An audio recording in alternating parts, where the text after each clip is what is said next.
the Keller Williams Downtown Web or YouTube page. Be on the lookout for it up there. Should be up this week. And this is a first part class to a second part I will do on Wednesday this week. So if you can make the Wednesday class, that would be great. I will record that one as well in case you do miss it. Opportunities is a very rich environment, and we're going to go through some of the more basic parts of it today. And then on Wednesday, we'll get in a little bit deeper. We'll talk more about checklists and client updates, things like that. And so, but today, we're just going to jump into pretty basic stuff around opportunities, but I think everybody can learn a little bit. There are lots of little like tips and tricks that you will see kind of throughout here. And so without further ado, we're going to get started. And so I just want to make sure everybody can see they're looking at my home screening command. Can I get some thumbs up or some head nods? Perfect. Thank y'all. Thank y'all. All right. So we're going to jump right into opportunities, which is the hands shaking. Now, the first thing I got to say about opportunities is we can't make an opportunity for someone we don't have in our contact system. So that is the first step. If you are making an opportunity that is brand new, is you have to create the contact first. You will see a little option when you're creating that contact that says add to pipeline. If you do check that box off, all it's going to do is just open up the opportunities page when you save that contact. That's it. It doesn't create anything. It doesn't do anything. It just puts you on the page to do so yourself. And so first off, start your contact. If you go into a contact that you already have, you can easily create an opportunity from this screen as well by coming over to their timeline on the right side of the screen and clicking on opportunities. You'll be able to see all opportunities for that client that are currently available, which includes archived opportunities. So just be aware of that. If you're like, hey, I took those out and they're still showing up on their contact card, well, the archived ones always will. And so you'll see those archived and new ones. If you want to create a new one for this person, you just click on create opportunity. And then this window pops up to create the opportunity. We're not going to create one for Aaron right now. I'm actually going to jump into my other account here. All right. Let's see. Oh, it wasn't the account. I forgot Aaron's in both. All right, so let's jump into opportunities. And the first thing we're going to do is just look at how we create an opportunity. And so like I said, when you finish making that contact, or usually when I create an opportunity, I go straight from this screen because Command actually will search their name up for me when I put that in to create it. And so I'm not so worried about going through the contact unless I'm already there, really. All right, so all we have to do is from this page, whether it's a listing or a buyer opportunity or a leasing opportunity, we're just going to come up and click on create opportunity.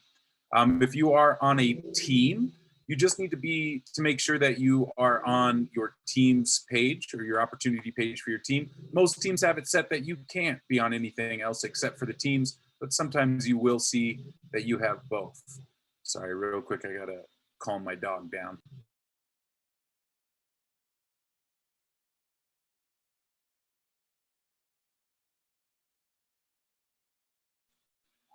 All right, thank you guys for that time. All right, so we're gonna create an opportunity. So all we have to do is just click on create opportunity. That same window is gonna pop up that we saw before. And it's real simple here. If you are in more than one market center, you can choose which one it is. Most of you are probably only in our market center. And then if you are on a team, like I said before, you won't see this option if you're independent, so you won't need to worry about it. But if you are on a team or run a team, you're the rainmaker, just make sure you're putting it in the right account. Like I said before, if I take this off, it will go into my personal account, not the team side of things for people on teams here. And then this is where we can choose what type of opportunity it is, listing, buyer, landlord, or tenant. We're gonna just mess around with a buyer opportunity today. And then here we see the owner option. That's going to only be for rainmakers that will see that. If you are on a team, you'll see that, but most likely won't be able to change it. It will be your rainmaker as the owner. And then we just find the client. So we're going to find one of the lookies to work with here today. Let's do Hugh Lookie. And we can add a co-pair to Hugh if you have like a connection to that person, say a spouse, a daughter, something like that. It will start finding them first for you. It'll kind of auto-populate that. It won't set them in there automatically, but it will show up as an option to come in here, or you can just search another person. If I wanted to put, you know, Hugh's brother Lou or Rue, let's say Rue's going to be the other client on this one. And then we can change the opportunity name, which I think is the important thing to do here. You don't need to make it too fancy. If it's a listing, a lot of people use the just the address of the listing. For buyers, I tend to use something that I can see quickly. I don't use the word buyer in there because it's in my buyer pipeline. I know it's a buyer, so usually it's just we're gonna call it like Looky Bros Investment Property. So it could be something like that. It could be their main home, it could be their primary, their investment, whatever helps you quickly identify and know exactly what that opportunity is talking about. And then we have another great opportunity, no pun intended there, to customize tags on these opportunities. So you can tag your system of contacts, and in the same way you can tag your opportunities. Now the reason that you do this is not so much the same reasons you do for clients, but what you have the opportunity here to kind of just organize this database. I'm going to show you guys how to kind of look back and see how opportunities can show you what you've done in the kind of all opportunities section. And these kind of tags can help you organize those searches. Say, you know, some tags that I put on every one of my opportunities is their position in the market. So whether that's classic, luxury, premier, or what's the other one? Classic, whatever the other one is. One of those. And then I usually do a location. I usually do also where I got that. So the lead source, I'll usually do a tag for the lead source. So I can quickly see in a year or in a group of people, buyers or sellers, hey, where did my leads come from? A lender? Did they come from my database? Did they come from Facebook? Where's the business coming from? So some kind of label like that. I think it doesn't necessarily have to be a referral label, but it just wherever the business is coming from or that opportunity came from, I like to put that tag in there. And then of course, the kind of home that they're looking for, stuff like that. You can customize all the tags yourself, so go wild with them. All right, estimated close date. You don't have to put this in if you don't know. For early opportunities, for a lot of them, you won't know. You can leave it blank. For your time frame, I usually put in there whatever I assume is going to be correct. You don't have to put in a time frame either. Budget, I like to put in a budget, even if it's just a guess, because this helps Command calculate what the opportunity is worth, which helps it calculate the potential and probable incomes for you to help you play the game that is opportunities. That gets you excited about seeing all these opportunities come in and what they could mean for your business. And so I always recommend putting in something in here. And we're going to say, oops, didn't want to do that. We're going to say these two are looking for a property at, sorry about that, my son, hold on real quick.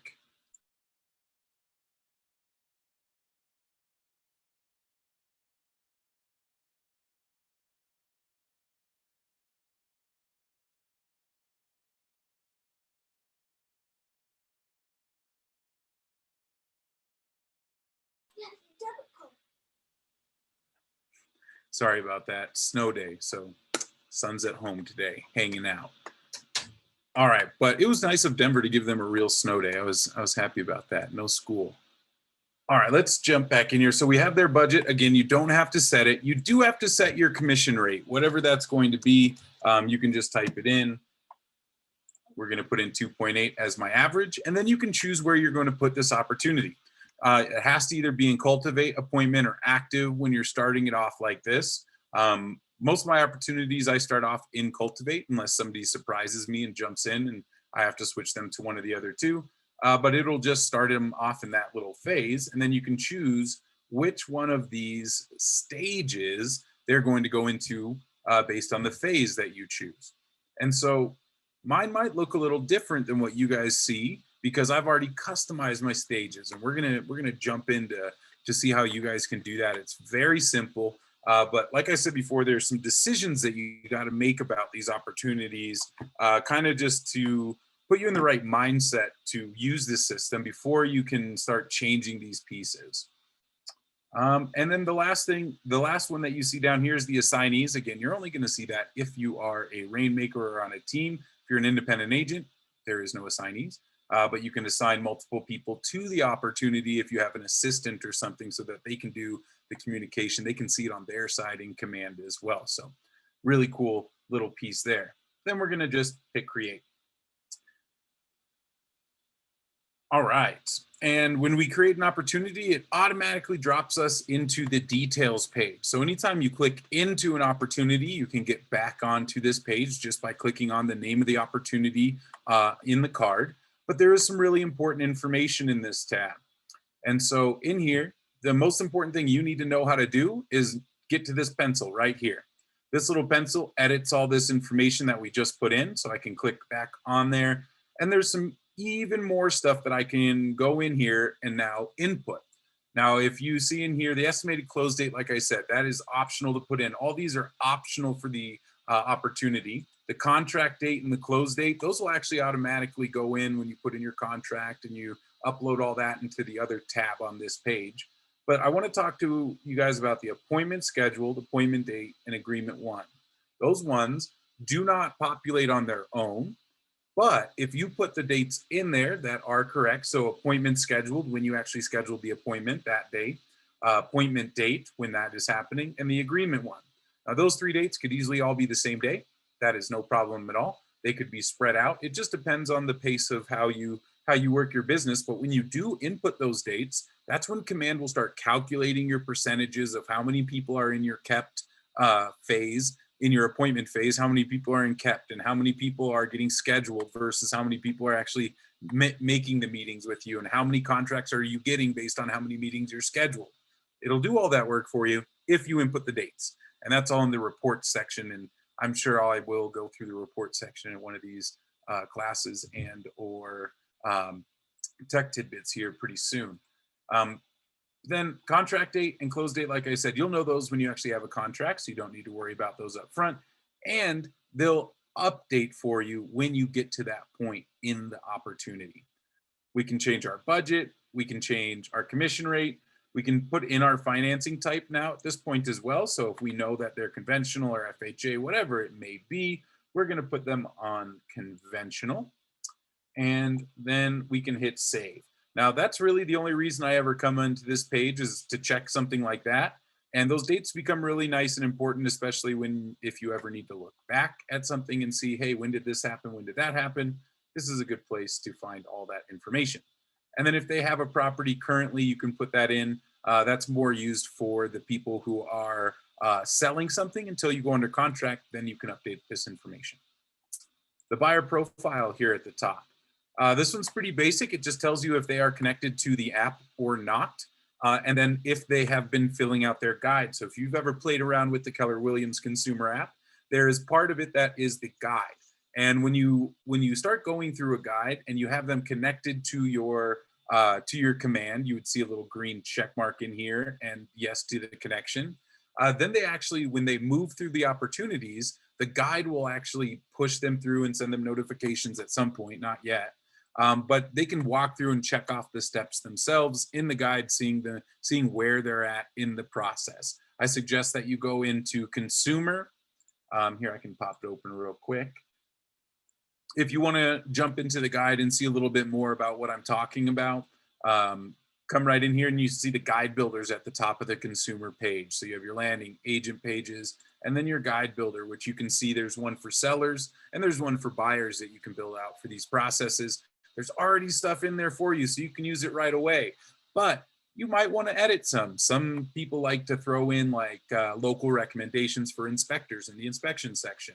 Maybe some lenders in the pre-approval section. They might put a couple of numbers and contact info lenders in there. For selling, you might do staging or repairs or pre-inspection stuff.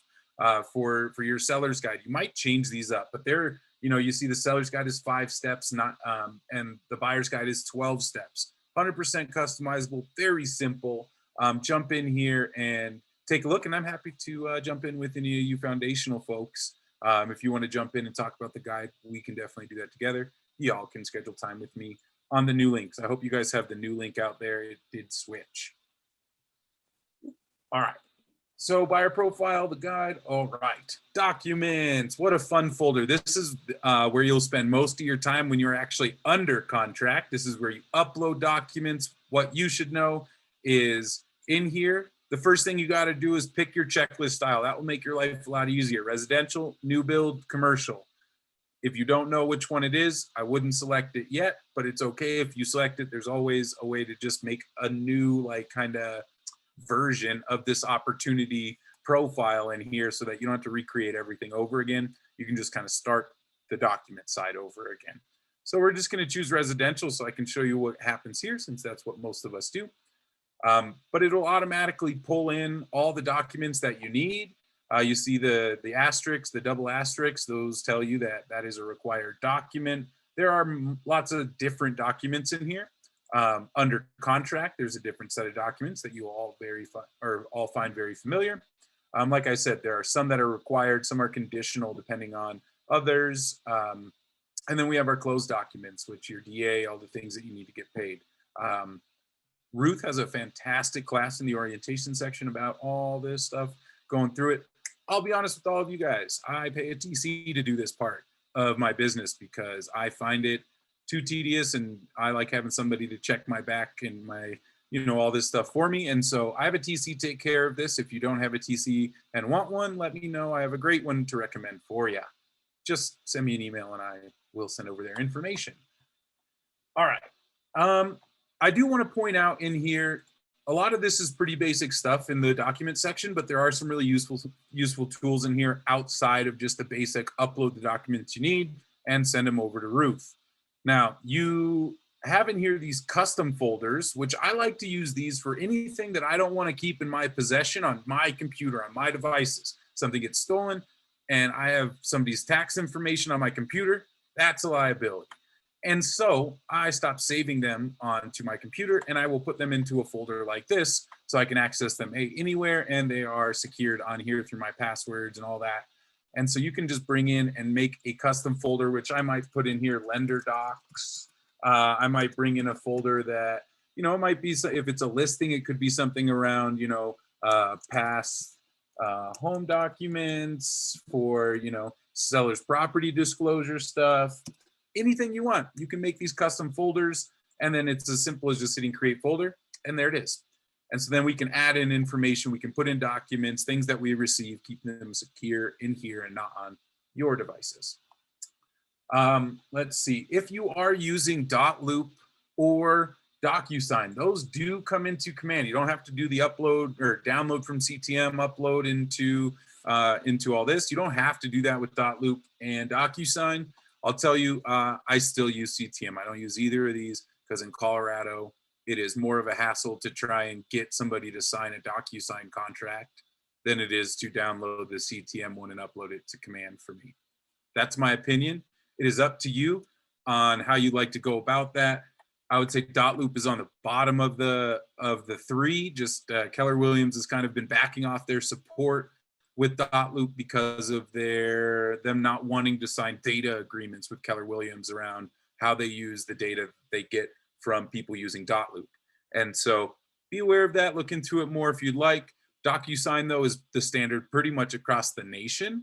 But in Colorado, CTME kind of rules it. It is more of a regional platform as well. So integration into command might be kind of far off since it is not a national product that they could integrate nationally. So we might be stuck uploading and downloading, which is another good call for your TCs, or to get a TC, because they do all of that. Well, a good one will do all of that. All right. That's about it in the document section. Oh, sorry, one more thing. There is the discussion section. In each opportunity, you get a standalone discussion for that opportunity that you can use between your team members if you are running a team, or you can also just at Ruth. So you can come in here and put, let's see if I can do that here. I haven't started my commissions and stuff yet, so it doesn't have her in there for the documents. Let me see if I can pull her in here. So I can come in and add comment, which we can see this looks very similar. And I can come in and I can at Ruth, Britt, Sharon. Sharon does the commissions part of things. of compliance. You see Jeff is in there, Eva, Asia, all of them are in there. So if you want to send them a message, they'll get this message in their command. This is definitely what Ruth prefers, to get messages because it's tied to the opportunity. She goes in there, clicks on it, it drops her right into the opportunity on her side of things so she can see it. Jeff and Eva, I'm not sure if they do use it. Same with Britt and Asia. They might get those notifications, but I know for sure Sharon, I know for sure Ruth, who are probably the more important people that you want to contact through here, as they are the compliance officers for our office. And so they are very handy if you have a question about something, or if you're not sure. This is a great way to contact them and say, hey, Ruth, just wondering about this. You can make comments specific to documents. You can really get in there and be specific about what you're asking about. And that helps Ruth even more quickly answer your questions and get you into the right place. Because number one reason we want to, make this easy for her is because then you get paid on time, you get paid at closing. That's our goal there. Which brings us up to offers and commissions. Offers and commissions is really basic when you look at it up here. You have to add an offer in to get the commission side of things to actually function. So you'll see comes in right with the initial offer, and we're just going to kind of breeze through this part here. We have the name, offer date, close date, property address. You can select it from the KWLS. If it's active, then should be fine to do. Let's see if it'll let me just move forward. All right, nope. Let's see if I can just put in my address. That'll work. And then it's really simple. We go through the parties, and we're just going to fill this out. We have to put in a few pieces of information, like the other agent's name in here, the seller's information. The only one that is required is their name. You don't have to put in their contact information. You probably won't have it. But you do need to put in pretty much just the name of the selling side so that it can plop that into the pieces of command that it needs to. You go into the terms and you can set all this up. I'm not going to go into too much detail here. You can play around and kind of see what it's like. But it's really basic. The only thing to be aware of, options fee, you don't need to put that in. That's not a Colorado thing. And so we don't have many options fees. If you run into one, this is where you'd put it, but otherwise probably going to be zero. Termination option, stuff like that. If it makes sense, you can put it in there. So like a lot of offers right now are just coming in with like hard inspection termination deadlines, nothing like the inspection, objection, and resolution stuff. And so you might put that in there so that you can have that detail. It's not necessary though. Same thing with seller costs if they're putting anything in. And then we can go to the agent analysis, which basically you can put down your pros and cons and a little summary of this offer. This is more handy for sellers. I'll tell you, for my buyers, I don't really do this unless I got the offer accepted. But for my sellers, I put these together because then you can get actually a printout sheet of all the different breakdowns that we just did that look really nice. It's really easy to use, and you can give that over to them with a bunch of information. But I'm just going to hit save here just so that we can see. Now I have the option to accept or reject an offer. I can accept here. And then now I can go in and manage my commission. I'm not going to go into detail on this one either because you can go through in lots and lots of detail. And I don't do this part of command either because, like I said, my TC does. And so I don't really let myself mess it up, but it is pretty self-explanatory. You're editing some menus to change anything you need to. And these pop-up windows will pop up when you need to. The only caveat I'd like to say on this page, you'll see over here an estimate of your cap and your royalties paid. These are always wrong. They're not far off, but they're never accurate, like dead on accurate. I overpaid by like 700, not because I was going by this scale, but I ended up overpaying my cap. And then, the office just writes you a check back. It's not a big deal, but this was not the way to go off of. If you want to know what your cap amount or your royalty amount is, you should contact Britt or Asia specifically to them and just send them an email and say, hey, I'd like to know how much I have left or when I reset, whatever you need, because some people do reset on their royalties versus their cap for the office at different days and different amounts. And so if you're curious, contact them. These will give you an estimate though. They're not far off, but they are only an estimate on here. So don't do your accounting through these numbers. This is not the system to do that piece through. You can add another agent in here. co-broker payments, stuff like that. Like I said, they've made it really clear and easy to work through here if you are doing it on your own. Now, the last two sections are really basic, but I think notes are a really important part of any opportunity. I don't like putting in comps and notes about showings and scheduling and all the things that I put in notes for an opportunity. I don't like putting those in the contacts notes because then I end up putting a ton of stuff into the contacts notes. But I can actually put all of those notes inside my opportunity right in here and keep a really good detailed account of how that opportunity is going specific to that house or that transaction or that time that I'm working with them to buy a home, whatever it is. But the notes are really handy. And the reason that they're handy is because of the timeline. And they're just a great CYA. You can see this is a brand new opportunity we just created today. And these are all the things that Command is already logging about them with the different things that are going on with this one. Everything from moving from one stage to the next to phase to another, all of it's being logged. Whenever you put in notes, it's all being logged in here.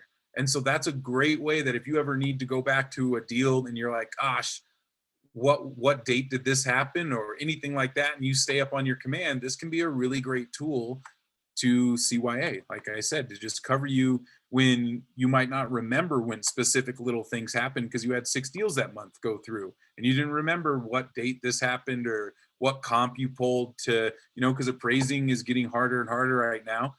Putting good notes into your opportunity about comps is a good idea because if you don't come in at the appraised value and you're like, oh shoot, what was the property I saw that I knew that we'd be okay with it?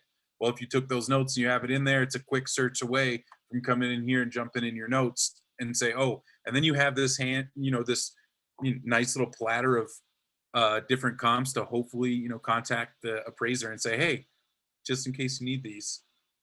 That's a whole different conversation. You guys should talk to your coaches about handling appraisals, but this is a great technological back end part to help remember or to help you, have that account of everything that you're doing for your clients. It also helps if anybody's like, you aren't working for me, and then you can show them an entire list to show them, yeah, I am. Here's all this stuff that I do for you every day. Here's all, because the next thing that we'll talk about, well, at the end of the class is, actually that'll be Wednesday, is checklists. When we have those checklist items firing off and we are literally proving to them all the stuff that we're doing for them, no one will question it.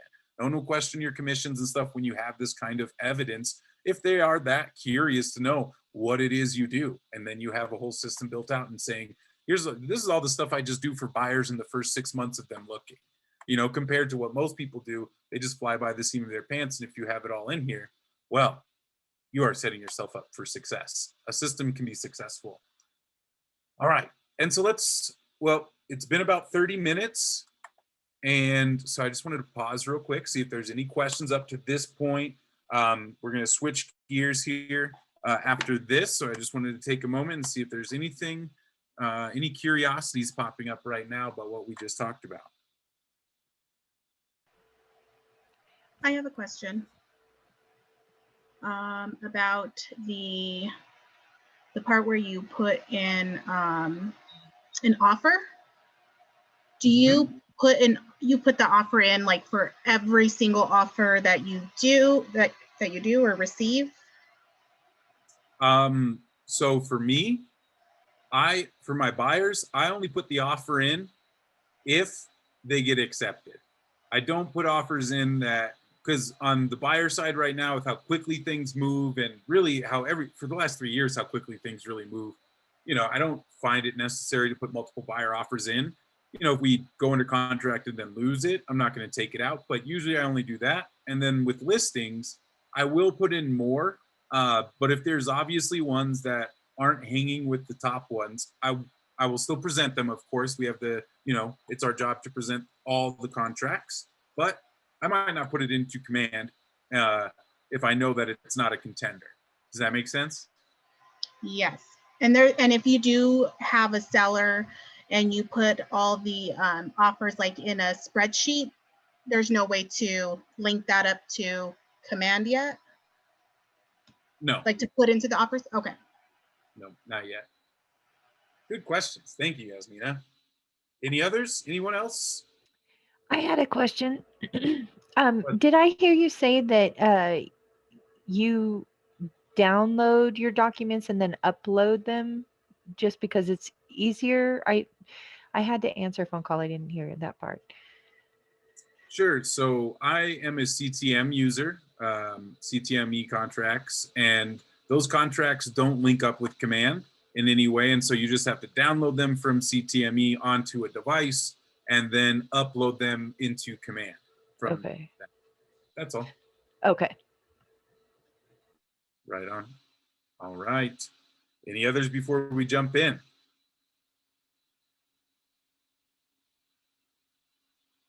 Okie dokie, let's do it. All right. So this is the point where I think we have to talk a little bit about the first definition of kind of what you guys have to define for your own business, your own opportunities. And that is, what is an opportunity in terms of timing? An opportunity basically in this system is somebody who wants to buy or sell a home. Simple as that. But what it means to you is it an opportunity for you to put in here if they're going to buy a home in a year and a half? Is it an opportunity for you if they're going to buy a home in 13 months? You have to make that decision of when people come into your pipeline. Because if you know somebody's going to buy in 7 years, they just bought with you, you're not going to recreate an opportunity right away as a buyer and say, oh, I'm going to cultivate them as a buyer. Nope, that's a different part of Command. We want to decide, well, how long should I have people in here for? And I'll tell you, a lot of the top agents use 24 months as their measurement for beginning. When that's, if somebody says they're going to buy within that time or sell within that time, they're going to put them into their opportunity system. Their opportunity system is built out to handle people for 2 years in case they take the whole time. But most people, which is why they do it, most people, they know actually cut that time in half, especially with how crazy the market's been and how wonderful interest rates have been. That's why they bumped it out. They said they were starting at 12 months, and people they would put in, they would think they'd buy in 12 months. They would buy in 6, 7 months. And the market is moving that quickly. And so that's why they bumped it out to 24, because they didn't want to keep missing those people that were doing business earlier than they assumed. And so 24 months, I think, is a really good measurement. You'll see if we go into my buyer section, I think I have mine built out to a little bit differently. I think mine are 12 months plus. And so in my mind, though, I know I define mine as they will come into 9 to 12 months for me, because I do define mine as 24 months as well. Anybody who's going to do that business in 24 months, they will come into this pipeline. I don't think I've changed this one because it's my demo account. But in here, this is another place where you guys see a difference in what you will see in your own commands. If you jump into opportunities, you're going to see hot, warm, or cultivate has, I believe, hot, warm, and nurture in there by default. And those you can define however you want. A lot of agents use those, but I'll tell you, almost every agent I talk to who uses opportunities at a high level, whatever they call these different stages inside of Cultivate, they all have a timeline associated with them in their head. All of them do. And that helps you also know how to communicate with them or set up the system to do so. If I know somebody's going to be in this section from 9 to 12 months, or that's a 3-month period, well, then I'm going to set up the communication to be appropriate for a 3-month period. Probably 3 emails and probably 1 phone call, maybe 2. It just depends. Probably not in the 9 to 12 month range, right? But when somebody gets over to the 3 to 6 month range, it's probably going to be 3 phone calls just to check in. And I can set all of these up through checklists in here where I can make them specific to opportunities, or I can make them all opportunities catch these checklist items. All of it is available to you to customize and set up. If you would like a good starting point, I've sent out to people before a document that another Keller Williams agent made that they've come through and they've shown everybody what they set all of their stages and their phases and everything to, all their checklists and everything that they send out and they use for their team. They've shared that. If you would like that, just send me an email after this class, Stephen.Delisio @kw.com. And I will email that over to you. I just need that little reminder to know who to send it over to. But I can get you that. It's just a PDF, so you have to still do all the hard work. But let's talk about, kind of like we were saying, defining the opportunity. So 24 months, I know that if I think somebody's going to be in here for 24 months, mostly that's going to be in the cultivate stage. So that's the piece that you need to build out the most. Now, we have appointment, active, under contract, and closed.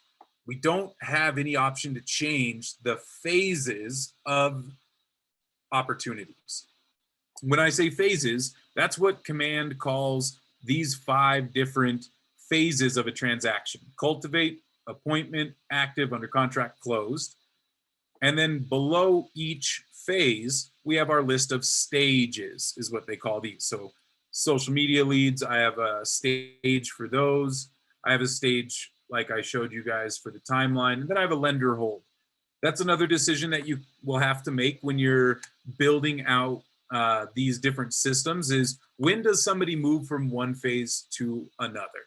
So lender hold is because I know if I'm working with somebody and they're trying to get qualified, I want to put them over here in lender hold before I move them over to appointment, which is where I put people for my appointments for actually scheduling that contract to sign to hire me.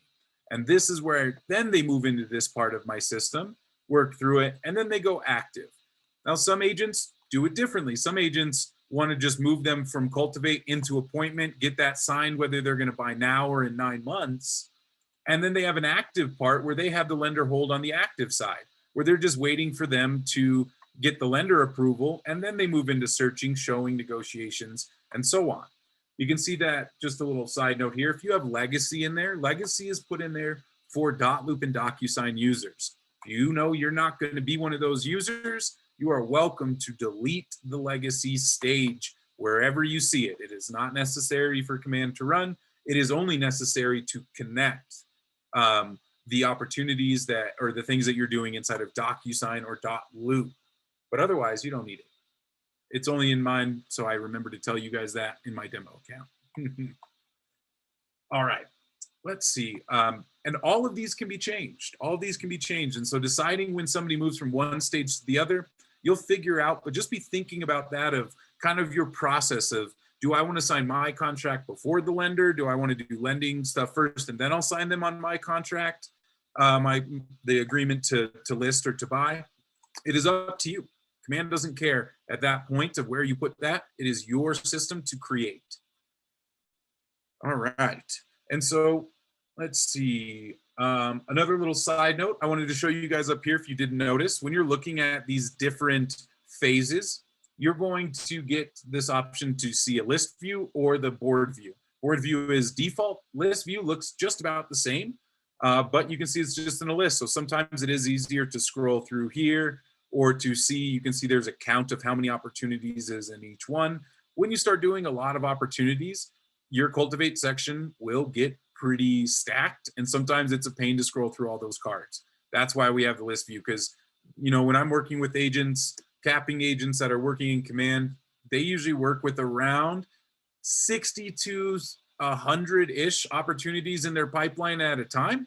And so you can see from cultivate to closed, if you have about 100 different cards in there, it gets pretty overwhelming when you just look at all those like 1-inch size cards. And so the list view can be really helpful when you start getting busy, instead of having to look through here. You'll see at the bottom, we have our probable and potential incomes being calculated for you as well. And here you'll see they're not calculating any money because I don't have any budgets put in for these opportunities. Let's see, but probable income is just going to be based on this percentage up here at the top. So it'll take your total potential income and just multiply it by that percentage, and that's your probable. That's where it's getting those calculations from when it's showing you stuff here or on the home page. It's just taking it from based on the stage that the person is in. Now, all these stage percentages are also customizable. You can change them to whatever is appropriate for you. It's defaulted to a bunch of different stuff. But if you know your metrics, if you know that, when people get into my pipeline here, there is a 10% chance they're going to close. If they get to the appointment stage, there is a 75% chance that I'm going to close that person. If they get to active, there's a 100% chance. I don't ever set any of them to 100 until they're closed personally, but it is up to you. You can use your own metrics there. Appointment, active, I think you guys get the point of the phases. The real part that you'll spend the most time in is editing the stages like you see. And to do that, you need to go into the phase, cultivate, appointment, active, under contract, or closed, whatever one you want to change the stages for. That's when you're going to click on that one. So let's say we want to change appointment. We're going to click on appointment, and then up at the top, we're going to hit the edit stages button. Now, when I hit this button, this is the default side of the opportunities. Any opportunity that goes into this stage now will get these checklist items or get the stages that we see here. Now, if you go in and just click on a single opportunity like we were working in before, like we saw Boo or Rue and whoever his brother was this time. But when we saw theirs, if I would have went in and changed the checklist item inside of their opportunity, it only changes it for their opportunity. So sometimes you might have something different, or there might be something with maybe like a lead-based paint you need when you're under contract. You might not put that in the default, but you might put that into somebody who is buying a home that is built before 1978. You know, something like that, you might need to make something different, or you might put it inside the general and just check it off. It's up to you. Like I said, the system is very broad for you guys to work in. So the first thing that you should know how to do inside of the editing stages is you can just move the stages around. Simple as that. We can grab the little, I'm just clicking and holding on the arrow sandwich over here. And I can also edit checklist items here by just clicking on the checklist items, adding them in. And we'll talk about client update in a little bit. But it's as simple as that. You'll notice that there's no dates in here. And that's a good giveaway to tell you that you are in the default section, because there's no dating on the default tasks or checklists right now. I think that is something that will come eventually.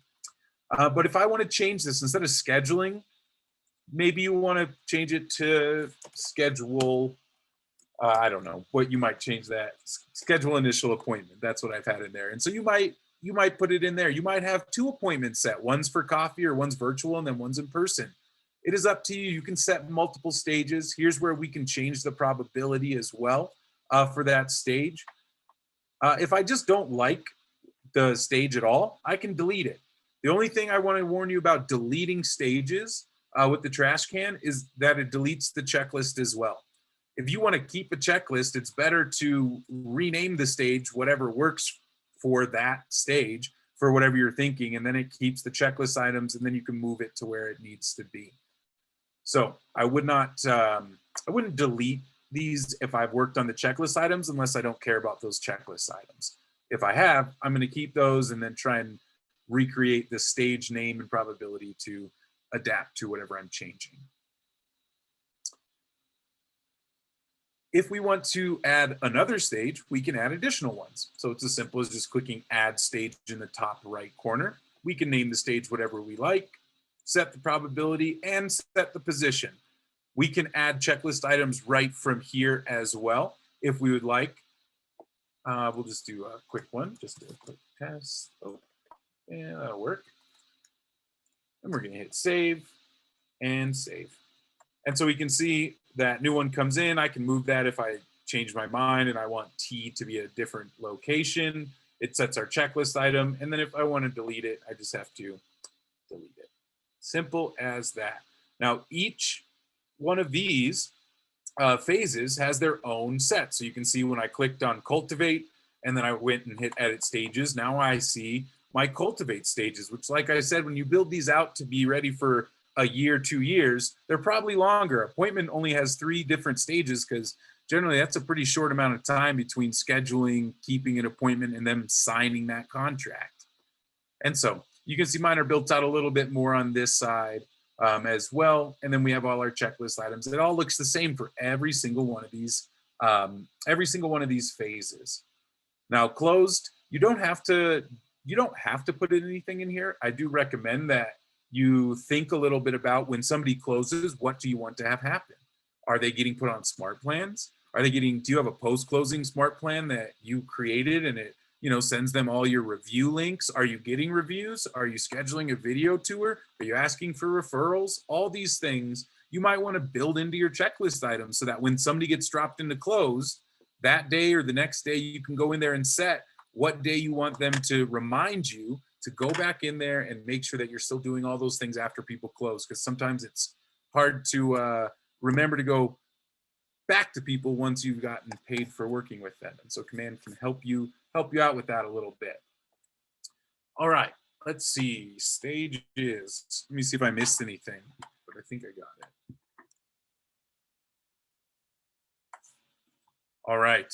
Any questions about the stages or the phases before we jump into the last little bit of the class? There's only one last little thing I want to show you guys in opportunities, and then the rest of it, anything else we're going to be talking about on Wednesday, where we're going to go into the checklist items a little bit more. We'll take a look at that document. We'll talk about client email updates.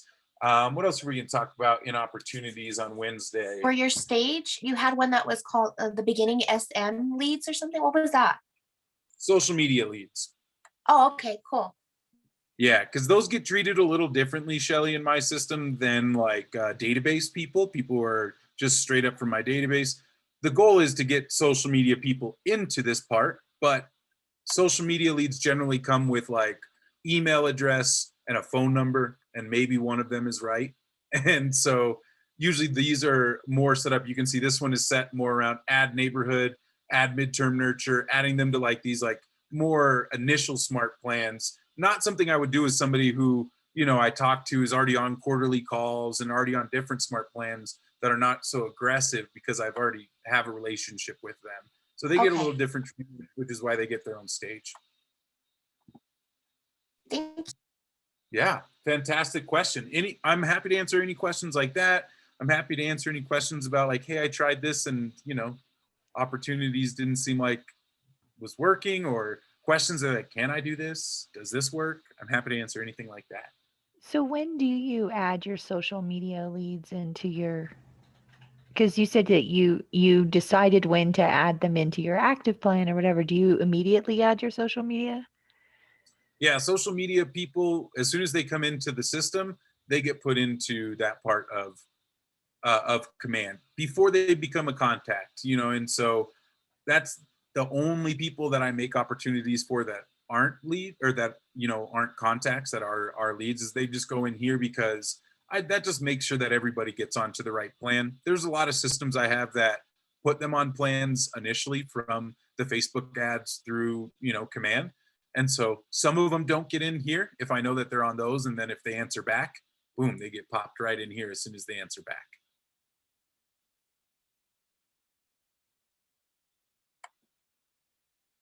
Right on. Keep them coming, or we can wrap it up with the last little piece of opportunities.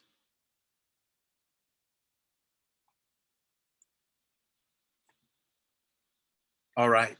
Well, the last. I do have Oh, a question. go ahead, Emma. So if you can't, if they're not a contact first, how do you add them to the opportunity? If they're a social media lead, I mean. So they're still a contact when they're a lead or in Command. They still have a contact. They just have a setting as a lead as that contact. Does that make sense? Because Command still reads that person as a contact overall, as a person, in terms of the database, it is a contact. It is Oh, okay. not a contact in terms of but that is a definition that you can decide in Command whether if a lead is somebody like that. For me, leads are defined as people who I have not had contact with. That's what that little L means for me. That's what that Okay. means. Some people might define that differently. Most people define it the way that I do, right? That Okay. the lead just means that we haven't had a two-way conversation. I have their info, they don't have mine, which is why that they can get into that part of the opportunity, but they don't go to any other part of my opportunities because the rest of it is for, database clients that I have contact with. But Command still reads them as a piece of data that is associated to be a contact. So it'll still let you have an opportunity with them. Okay. So do you think it's better to set them up as an opportunity rather than to set them up with a smart plan, or a bunch of smart plans are in your opportunity section, I guess? It's up to you. So if I have like an ad running and I'm dropping people on the smart plan right away, like through the ad where I just have it come in, I tag them and it puts them on a smart plan. If I'm doing that, I'm probably not going to make them an opportunity unless I get an answer from one of them. Okay. Right? Okay. That makes sense? Mhm. Thank you. Yeah, of course. And again, with all of this for everyone, the opportunity section is pretty robust enough that you can kind of handle it whatever makes sense to you. So if you wanted to find a lead this way or define an opportunity that way or have these stages, you're like, no, I want my cultivate stage just to be one thing. And once I get them to the appointment. If that's how you can do it and you can figure it out that way, more power to you. Go for it. I need like 10 stages in cultivate to like separate it in my mind to know what's happening as I move people through there. You know, people will, I think one of the best things about the opportunities is it makes you think about your business in a deep way. Makes you think about what do you actually do to get somebody from, you know, from the first contract of hiring you to closing. How does that happen every time? Because when you start thinking about that, it becomes a system, and that system is what you can tweak and change. And that's what's going to help you guys make sure that you have consistent business and not just business that comes and goes and comes and goes. A system is what can help you build this. And when you sit down and say, okay, what are all the things I want to do for somebody if they had to stay in my cultivate section for a full year and a half? What would that person get? What would they be receiving? What would they get from me? And when you can define your business down to that kind of level, you're in the right direction. You're going to start seeing that, oh, okay, and then you're going to change it. But it all comes down onto paper, on opportunities with those checklists and that stuff. So please join me on Wednesday. We're going to talk a little bit more about those, some strategies like that. But let's talk about opportunities. The last little section, all opportunities, which all of you guys will have that little tab up at the top, which you'll see these will pull in everything that's, you know, the closed ones do disappear out of your pipeline after about 30 days. So if you're like, hey, I have like 4 closings in January and they say 0 right here, don't worry, you did. They're just archived so they're not stuck in your system and plugging things up, making things calculate incorrectly, but they're all in here in all opportunities. And what I want to show you guys is how to filter these. Because this is where you can go in and pull things from the past. You can get information. You can see, like I said, if we wanted to come in and say, well, I want to see everybody that was in Denver. Well, there's a tag like we talked about before that I can pull all my Denver, anybody that was tagged with Denver. Let's see if it'll let me apply that. Come on, computer. And there it is. There's Lou Lucky from Denver. I can pull that up. I can take my filters out, but really what I actually use these for is usually I just come in here and I'll check like how many did I close, you know, in a month or in a year. I'll check closed. Or you can come in here and check your cultivate or your appointments, your listings, your buyer. You can just come in and take a look at a lot of your business in one quick look. You can pull, if you're searching for them, you can always just search by address. You can search by assignee, contact. Assignee is for rainmakers. So if you're a rainmaker and you're like, oh, I want to see everybody, you know, on my team, or I want to see all of Asia's deals that I've assigned to Asia. And so I can look and all of her deals will come up. And so you can do the same thing through your filters in here. There's a lot of ways that you can simply just kind of organize this information in here to get more information about, you know, how your business was looking over the last year, over the last month, whatever it is. But I find it a really, really handy place to go every once in a while. Let's clear all these out and apply. Just to keep myself honest and on track. Pretty simple to use. I don't think I need to go too much into detail around here. I'm trying to think if there's anything else special that I need to show you guys, but I think that is it today. So we can save some cool stuff for Wednesday as well. Are there any final thoughts, final questions, anything like that? I'll open it up for the next 5 minutes for you guys, and then we'll call it.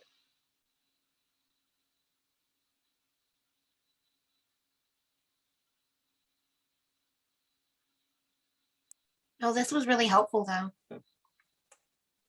Right on. Thank you, Shelly. I'm glad it was. Yeah, thank you, Stephen. That was great. Awesome. All right, then. Well, it sounds like Thank no you, question. Stephen. All right. Thank you all for joining me. I really appreciate you all being on my class today and coming through, asking questions, participating. I really appreciate it. I will see you guys all on Wednesday or sooner. Y'all have a great day. Thank you. Thanks, Stephen. Bye.